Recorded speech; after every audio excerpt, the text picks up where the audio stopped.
Hello and welcome to the fourth lecture of the series. Here I'll start talking about the industry job, how to apply and how to go through the process, interview process and questionnaires.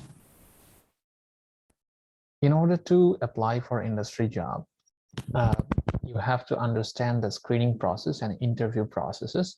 So generally the screening process is that when you submit an application, it goes through an algorithm that searches for keywords, specific keywords relevant to the job search. And if you have a cutoff number of keywords in your resume, then it goes to a recruiter. A recruiter considers it, and then probably he or she will have a phone call with you, a brief phone call with you to determine the fit. And then if you are fit, then it will be sent to a hiring manager for interview, for consideration of interview.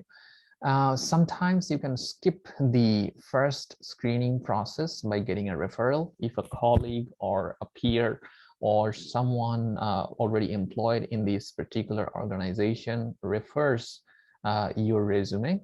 It means forwarding it or suggesting your resume to a hiring manager for consideration. Then possibly you can skip the recruiter step.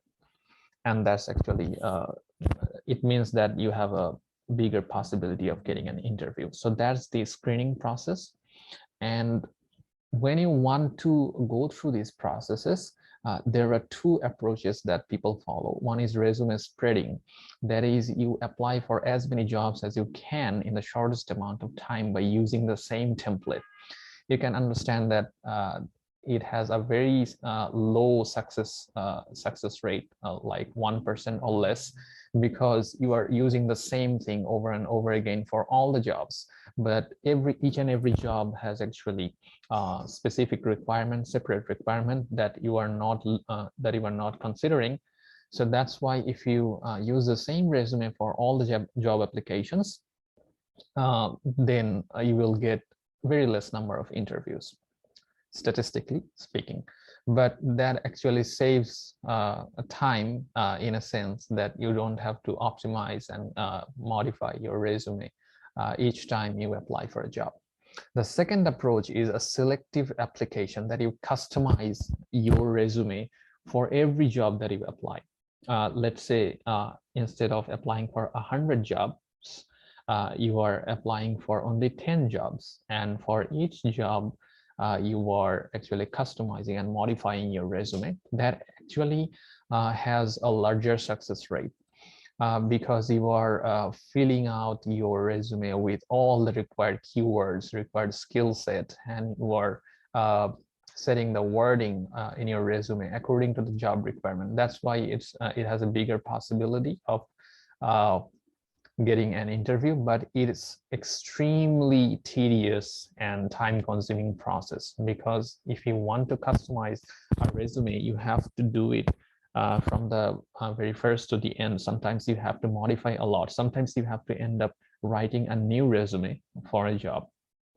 So I would say a good approach is a hybrid approach. You do not use the very same resume. You only modify the portion that you need to. Let's say a particular job requires a very specific skill set or a software, you just modify that part.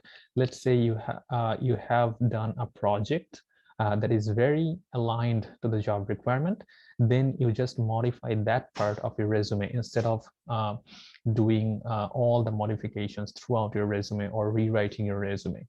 So in order to make a customization according to a job responsibility or job requirement, you should be mindful about the keywords, because in the first step, as I have mentioned, the system is looking for keywords, as many keywords as possible. So sometimes people actually take the job requirement or job posting and mark all the relevant technical keywords that are there, and they actually try to write a resume that mentions all the keywords that are in the job requirements. But that actually doesn't work so well.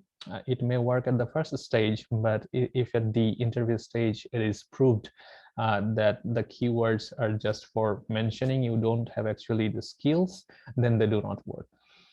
So only mention the keywords that you can actually explain and justify and substantiate.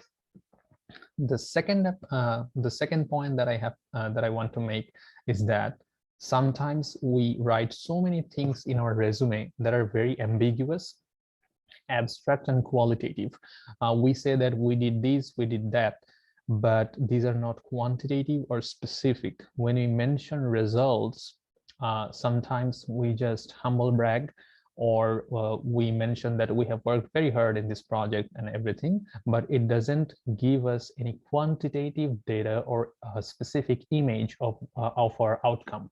So when you are writing results, or when you are writing a description of your project in your resume, you should be mindful that you should just not mention responsibilities that I was a manager. You should mention what you did as a manager, or whatever position you held, what you did in terms of numbers and data and improvement in your particular position. What you did quantitatively, you should mention specifically. What you have used, what you have done, and how it has improved the current scenario.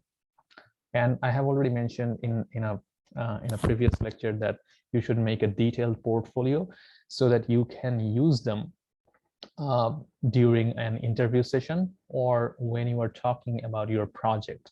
When you have images and data and relevant information about your projects and achievements, then these actually help a lot. So make a portfolio aside from your resume. And also, when you are targeting jobs, you should set job alerts according to the keywords that you are looking for in a job. Let's say you want to really go into programming of a specific programming language, then you should set your alert according to that. If you are trying to get an engineering job, you should specify the field. Engineering job means a lot of things. You should narrow it down. Your alerts should, when you set a job alert in LinkedIn or Indeed or something like that, you should set up as many keywords as possible so that you can narrow it down. Your suggestions can be narrowed down, and only specific, interesting, and aligned jobs according to your expertise will only be shown to you from the algorithm. And in order to make the customized resume and CV and application packages, you can see the video Originality of Writing that I have made earlier. It's actually in another playlist called Higher Study in the US. So in that lecture, you can actually see detailed discussion on how to customize your resume and CV. Thanks.